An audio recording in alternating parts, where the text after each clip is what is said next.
Respecto a la novela, bueno, a ver, para empezar, es verdad que yo he hecho varios cortos. Anteriormente Angel, 2002 o 2008 hice Lazarus Taxon y El Grifo, 2010. Y todos ellos yo creo que tienen como algo de terror, Sí, obviamente, sí. pero bueno, en el fondo es como el germen de lo que hay en la influencia. Angel, por ejemplo, ahí hay relaciones familiares, es el Sí. reencuentro entre dos niñas, al cabo de 2 años, dos gemelas que se vuelven a unir, y hay una historia de amor-odio tremenda.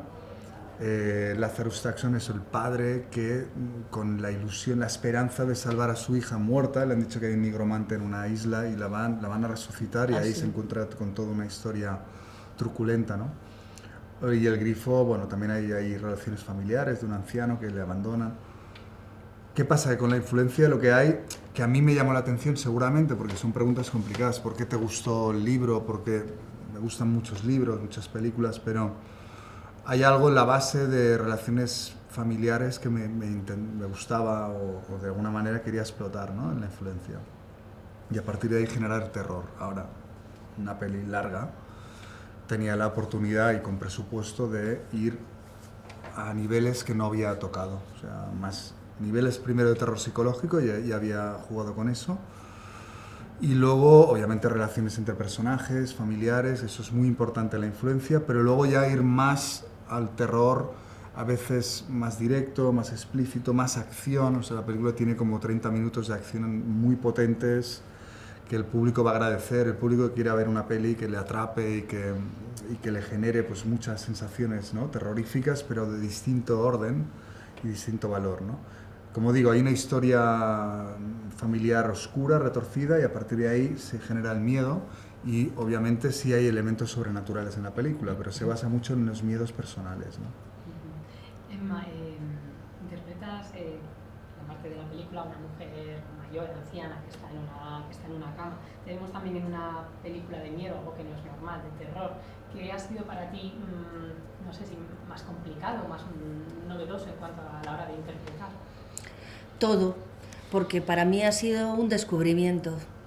Al principio tenía, cuando Denis me propuso el proyecto, tenía dudas porque yo soy del público que pasa miedo en las pelis de miedo y no soy habitual porque lo paso mal realmente, pero significó una oportunidad para descubrir algo nuevo, ¿no? Al final el miedo es algo que se genera uno mismo, entonces tenía la oportunidad de abrir esa puerta y ver qué pasaba ahí detrás, ¿no? Y descubrir cómo se trabaja en una película de este género, saber cómo son todos esos procesos de caracterización y vivirlos en primera persona. Ha sido un desafío, pero ha sido muy divertido. Y muy divertido y muy interesante porque es un territorio completamente nuevo para mí, entonces me ha dado la oportunidad de informarme, de leer libros que me ha recomendado Denis. Me atrapaba mucho también su pasión, ¿no? Él es un amante de ese género y tiene muchísima documentación, mucha información, y me ayudó mucho también a preparar este personaje. Y luego era muy divertido saber, tirarse al vacío para entrar para jugar y saber, y él me iba definiendo también un poco el camino, ¿no? Porque todos hemos leído cuentos de niños y que nos han marcado, ¿no? y forman parte de nuestro imaginario, y jugar a eso me parecía muy divertido. Te diré que después de haber visto la película, sigo sintiendo ese miedo, pero ya desde otro lugar. Y es verdad que al verla he sentido miedo de mí misma, lo cual es ¿Serie de pesadillas, Emma? lo cual es muy fuerte. Entonces me aparecen imágenes de la película que, como a cualquier persona cuando ve una peli de miedo, tienes que un poco aparcar. Sí tiene eso, ¿eh? Porque la gente me ha dicho, no la ha visto mucha gente todavía la película, pero sí que hemos hecho algún preview, la premiere es esta noche, periodistas, pero sí que me han dicho, oye, he tenido pesadillas, y tal, de hostia. Sí, porque es claro, es a lo que A ver, juegas, se te quedan ahí. ojalá se te quede algo y te lo lleves a casa y puedas discutir también con gente, ¿no? Pero es verdad que el miedo provoca risa. a veces. No, A ti te provoca risa. la risa viene también provocada cuando pierdes el control sobre algo, ¿no? Cuando no sabes por qué suceden las cosas, ¿no? Te puede provocar esa reacción. Hay una historia familiar, hay una venganza aparente, ¿no? De madres, hijas, tal. Pero también hay otro tema que yo he visto que es un poco el impulso de la eterna juventud, el deseo, ¿no? Por Sí. vivir eternamente. Sí. Y esto, no sé, entronca de alguna manera con lo que se puede vivir incluso en la actuación, en el cine, como esa tiranía de la eterna juventud. No sé si lo habéis pensado y, Sí. y ¿qué opinión te merece? Hombre, yo creo que en la película también se afronta de alguna manera el miedo a la muerte, ¿no? La necesidad de permanecer, el, el rechazo a morir, ¿no? Y el miedo también que tienen los ancianos al final de sus días, ¿no? Cuando saben que están más cerca de la muerte que de la vida, ¿no? Y eso me parecía también, es uno de los temas que aborda la película y me parecía muy interesante. Y también la enfermedad, cómo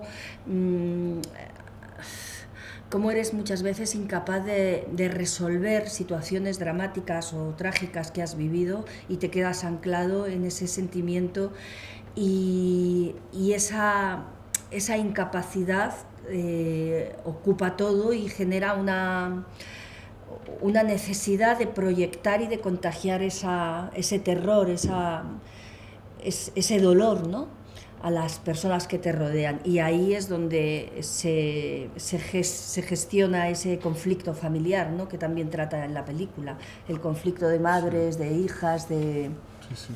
A ver, ahí entra también el terreno sobrenatural, ¿no? O de creencias, es decir, la película hay una frase muy importante de Victoria, que además está en el póster, que es: la muerte no es más que una ilusión, ¿no?